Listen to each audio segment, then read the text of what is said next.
Pemirsa, seorang pria parubaya di Palembang terbukti melakukan pencabulan terhadap anak sambungnya yang menderita tunawicara berusia 8 tahun. Di persidangan Pengadilan Kelas 1A Palembang, terdakwa divonis hakim 12 tahun penjara.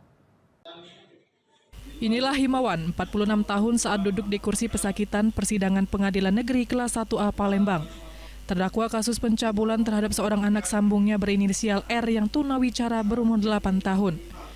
Dalam persidangannya, terdakwa Himawan dinyatakan terbukti secara sah meyakinkan tindak asusila telah mencabuli seorang anak tunawicara berumur 8 tahun. Menjatuhkan pidana terhadap terdakwa pidana penjara selama 12 tahun dan denda Rp1.250.000 dengan ketentuan apabila pidana tersebut tidak dibayar maka diganti dengan pidana kurungan selama 2 bulan.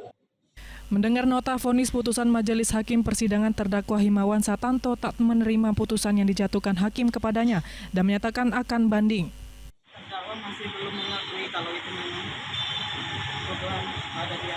Oh, selain itu, dari pertimbangan kita selaku Pospakum, Ya, ini kita mengajukan untuk dia sendiri mengajukan banding kan. Vonis putusan majelis hakim tersebut bersifat konform, sama dengan tuntutan jaksa penuntut yakni 12 tahun penjara. Hal yang memberatkan terdakwa berbelit-belit saat persidangan dan tak menunjukkan rasa bersalah. Dari Palembang, Guntur iNews melaporkan.